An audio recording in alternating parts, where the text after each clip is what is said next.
You do not need 10,000 units to launch a skincare brand, and if a manufacturer quoted you that number as the only way in, they left out the one lever that legitimately drops your minimum order down to 1,000 to 3,000 units.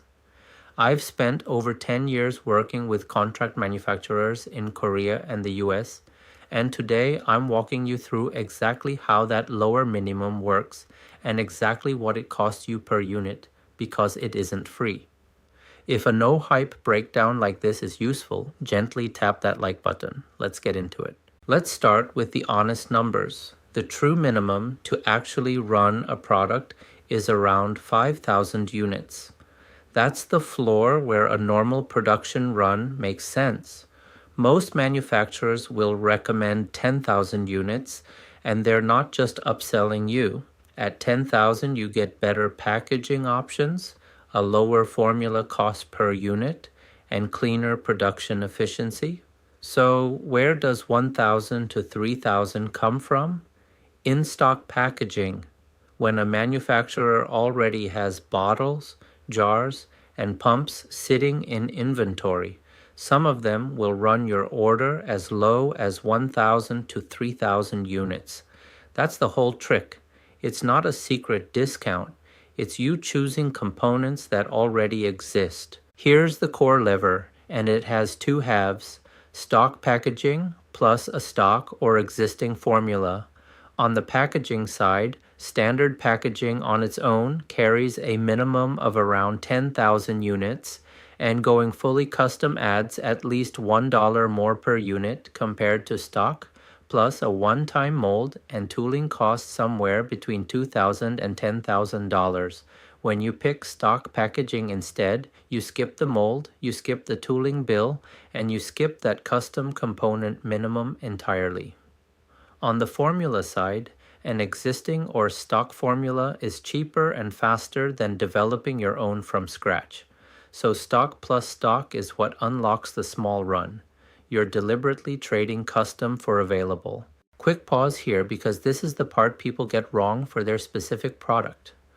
I run a company called Beau-Link, and if you want someone to look at your exact idea and tell you the real minimum and real per unit cost for it, just email me with your product and your rough target quantity, and I'll send back the actual math. No pressure. The address is in the description and pinned in the comments. Now the part the generalist channels skip. Going low volume is not free money. Small runs can cost you $2 or more per unit, because at low volume, basically everything is pricier per unit. The line setup, the small lot packaging, the components, the raw materials, and the processing. So you're making a trade.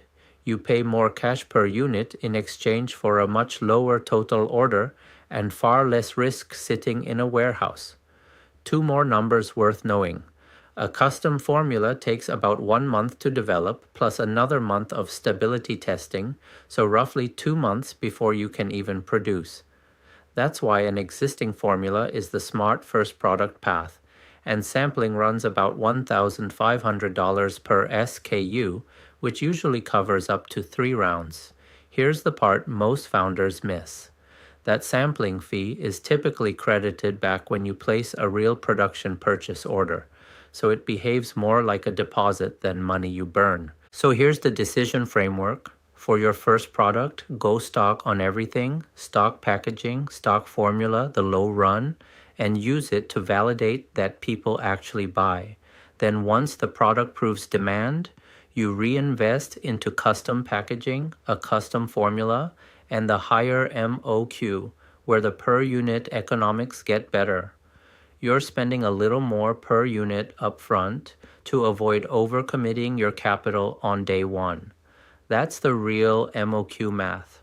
Not 10,000 or nothing, a lean way in with an honest price tag attached. Next, I'm breaking down what a full launch actually costs, every real number, from formula all the way to freight, so you see the total before you commit a single dollar.